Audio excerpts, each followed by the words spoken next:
નમસ્કાર, પંચાયત સમાચાર 24 માં આપનું સ્વાગત છે। દાહોદ એલસીબી નો સપાટો, સુમસાન રસ્તાઓ પર હથિયારના જોરે લૂંટ ચલાવતી ગેંગનો પર્દાફાશ, 6 અનડિટેક્ટ ગુનાઓનો ભેદ ઉકેલાયો। દાહોદ જિલ્લાની લોકલ ક્રાઇમ બ્રાન્ચ એલસીબીની ટીમને ગુનાખોરી ડામવા માટે એક મોટી અને નોંધપાત્ર સફળતા હાથ લાગી છે। દાહોદ રૂરલ અને કતવારા પોલીસ સ્ટેશનની હદમાં આવતા અંતરિયાળ તેમજ સુમસાન માર્ગો પરથી પસાર થતા એકલ દોકલ વાહન ચાલકોને નિશાન બનાવી લૂંટ ચલાવતી એક સક્રિય ટોળકીનો પોલીસે પર્દાફાશ કર્યો છે। આ સઘન અને વ્યૂહાત્મક કાર્યવાહી અંતર્ગત પોલીસે ભૂતકાળના વણુકેલાયેલા 6 જેટલા ગંભીર ગુનાઓનો ભેદ ઉકેલી કાઢ્યો છે।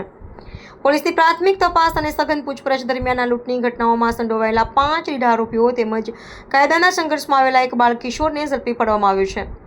આ ગુનાહિત ટોળકીની મોન્ડસ ઓપરેન્ડી મુજબ તેઓ નિર્જન રસ્તાઓ પર રાહદારીઓને આંતરીને છરો અને ચપ્પુ જેવા ઘાતક હથિયારોનો ડર બતાવીને કિંમતી ચીજવસ્તુઓની લૂંટ ચલાવતા હતા। પોલીસે આ શખ્સો પાસેથી લૂંટમાં મેળવેલા ચાંદીના દાગીના, ગુનામાં વપરાયેલ હથિયારો તેમજ 2 મોટરસાઇકલ સહિત કુલ રૂપિયા 5.10 લાખથી વધુની કિંમતનો મુદ્દામાલ જપ્ત કર્યો છે। આ ખતરનાક ટોળકી ઝડપાઈ જવાના કારણે દાહોદના ગ્રામ્ય અને સીમડાના વિસ્તારોમાં રાત્રિના સમયે મુસાફરી કરતા નાગરિકોમાં વ્યાપેલો ભય દૂર થશે અને કાયદો વ્યવસ્થા, લોકોનો વિશ્વાસ વધુ દૃઢ બનશે।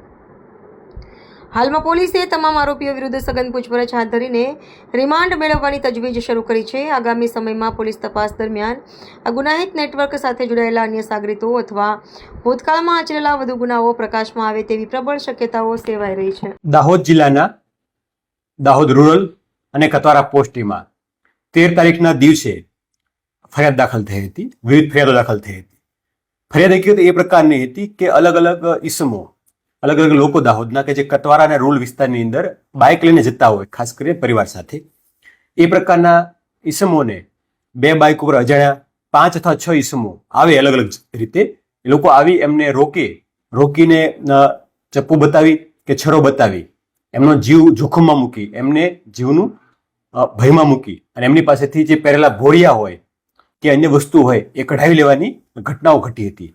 આ અંતર્ગત 13 તારીખે આવા 4 બનાવોની ફરિયાદ દાખલ થઈ હતી। આ ફરિયાદ અન્વયે તાત્કાલિક દાહોદ પોલીસ અધિક્ષક સાહેબના માર્ગદર્શનમાં લોકલ ક્રાઇમ બ્રાન્ચની ટીમ દ્વારા પેટ્રોલિંગ અને ડિટેક્શન માટેના પ્રયત્નો હાથ ધર્યા હતા।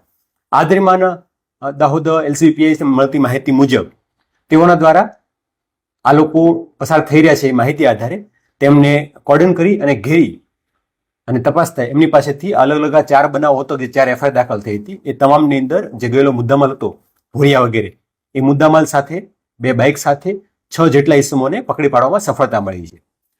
ઇન્ટ્રોગેશન દરમિયાન એવું પણ જણાવ્યું છે કે આ 4 જે ફરિયાદ દાખલ થઈ છે એ સિવાય પણ અન્ય 2 બનાવ આ લોકોએ કરેલા છે અને એ અંગે પણ આગળ તજવીજ હાલમાં ચાલુમાં છે। 6 ઈસમો પરથી 5 ઈસમો છે એ મેજર છે અને એક વ્યક્તિ છે એ કાયદાના સંઘર્ષમાં આવેલું બાળક છે। તો એ લોકોના સામે જે કાયદાની જોગવાઈઓ છે એ મુજબ કાયદેસરની કાર્યવાહી હાથ ધરવામાં આવી છે અને બાકીની થોડી પ્રોસેસ છે હાલમાં ચાલુમાં છે। ઓલમોસ્ટ મુદ્દાઓ રિકવર થઈ ગયો છે। સર, આમના સિવાય અન્ય કોઈ લૂંટની આ ટોટલ 6 લોકો હતા કે જે 2 બાઇક ઉપર આવતા હતા, બરાબર, અને એમાં 5 મેજર લોકો અને 1 માઇનર, એ 6 લોકો છે ગિરફ્તમાં આવી ગયા છે અને સંપૂર્ણપણે રિકવરી પણ થઈ ચૂકી છે।